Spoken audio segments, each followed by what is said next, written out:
আসসালামু আলাইকুম, আমি তুষার ইমরান। আর আজকে আমি আপনাদের ঘুরে দেখাবো ঢাকার আরও একটি ঐতিহাসিক মসজিদ। ঢাকাকে বলা হয় মসজিদের শহর। এই ঢাকা শহরের প্রত্যেকটি পাড়া মহল্লায় ছড়িয়ে ছিটিয়ে আছে অসংখ্য মসজিদ। তার মধ্যে পুরান ঢাকাতেই রয়েছে ঐতিহাসিক এমন কিছু মসজিদ যেগুলো মধ্যযুগে এবং কি মুঘল আমলে নির্মাণ করা হয়েছিল। আমি চকবাজার শাহী মসজিদ ঘুরে দেখার পরে এখন যাচ্ছি বেগম বাজার মসজিদ ঘুরে দেখার জন্য।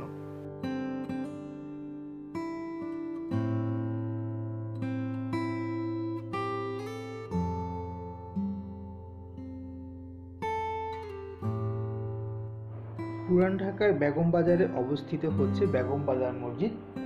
চকবাজার শাহী মসজিদের সামনে থেকে আপনারা চাইলে রিক্সা নিয়েও যেতে পারেন বেগম বাজার মসজিদ দেখার জন্য। তবে মনে রাখবেন যে পুরান ঢাকাতে কিন্তু প্রচুর জ্যামের মধ্যে বসে থাকতে হয়, যার জন্য রিক্সা না নিয়ে এখানে হেঁটে যাওয়াই ভালো। আর চকবাজার শাহী মসজিদ থেকে হাঁটা পথের দূরত্বই হচ্ছে বেগম বাজার মসজিদ।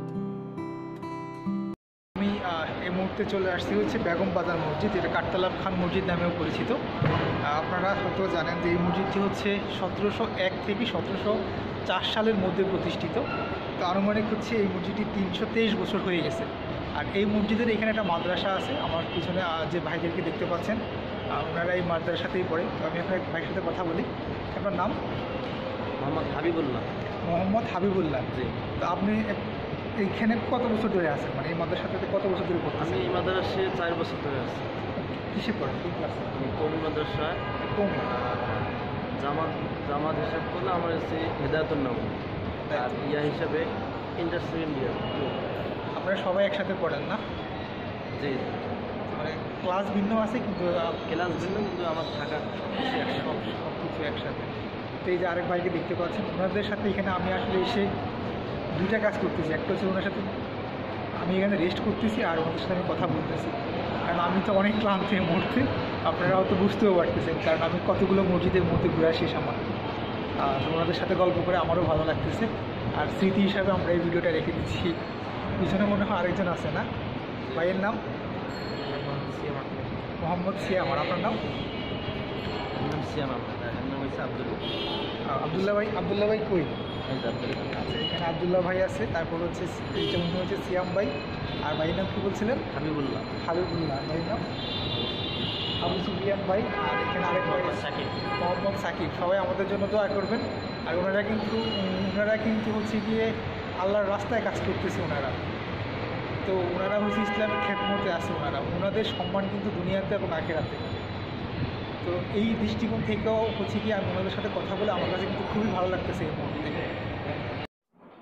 যদিও এই মসজিদটি 1701 থেকে 1704 সালের মধ্যে নির্মাণ করা হয়েছিল, বর্তমানে ওই সময়ের কোনো নিদর্শন নেই বললেই চলে। শুধুমাত্র এখানে 5টি গম্বুজ দেখতে পেয়েছিলাম। এর পাশেই এখন আরও একটি মসজিদ এবং মাদ্রাসা নির্মাণ করা হয়েছে। আমি এই মুহূর্তে মসজিদের উপরে আপনাদেরকে সেই গম্বুজগুলো ঘুরে দেখানোর চেষ্টা করছি। এই গম্বুজগুলো কিন্তু ওই সময়ই নির্মাণ করা হয়েছিল বলে জানতে পেরেছিলাম। বললাম যে 1701 থেকে 1704 সালের একটা মসজিদ। প্রায় 323 বছর আগের এই মসজিদটা তৈরি করা হয়েছে। আর আমি এখন মসজিদের ছাদে। মসজিদের যে মিনারগুলো আর মসজিদের যে গম্বুজগুলো, এটা কিন্তু 5 গম্বুজ বিশিষ্ট একটি মসজিদ। আর সবচাইতে বড় গম্বুজ হচ্ছে কিন্তু এখন আমি যে গম্বুজটার পাশে দাঁড়িয়ে আছি, মসজিদের এই গম্বুজটা হচ্ছে সবচাইতে বড় গম্বুজ। আমি যদি একটু আপনাদেরকে ঘুরে দেখাই, মানে একটু জাস্ট খেয়াল করেন যে প্রায় 323 বছর আগের একটি মসজিদ। কত মানুষ এই মসজিদে নামাজ পড়েছে, কত মানুষের পদচারণা এই মসজিদে। আমি সেই মসজিদটাতে এই মুহূর্তে, আর সেই মসজিদের দৃশ্যগুলো আপনাদের সাথে দেখানোর চেষ্টা করছি। আর এখান থেকে খুব কাছেই হচ্ছে নবাব স্যার সলিমুল্লাহর কবর। আমি এখানে আসার পরে জানতে পারলাম। তো আমি চেষ্টা করব নবাব স্যার সলিমুল্লাহর কবরটাও আপনাদেরকে ঘুরে দেখানোর জন্য। এই মসজিদটির পূর্ব নাম ছিল করতলাফ খান মসজিদ, যা বর্তমানে বেগম বাজার মসজিদ নামে পরিচিত। এটি নবাব মুর্শিদ কুলি খান কর্তৃক নির্মিত হয়েছিল। দেওয়ান মুর্শিদ কুলি খান করতলাফ খান নামেও পরিচিত ছিলেন। আপনারা এই গম্বুজটা হচ্ছে সবচেয়ে বড় গম্বুজ, আর তার ওই পাশে 2টা গম্বুজ রয়েছে, একই সাথে হচ্ছে এই পাশে আবার 2টা গম্বুজ, টোটাল 5 গম্বুজ বিশিষ্ট এই মসজিদটা।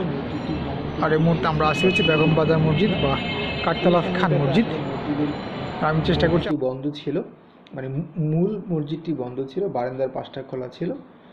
তো যতটুকু সম্ভব হয়েছে আমি ফুটেজ নেওয়ার চেষ্টা করেছি। আমি যাচ্ছি হচ্ছে নবাব স্যার সলিমুল্লাহর কবর ঘুরে দেখার জন্য।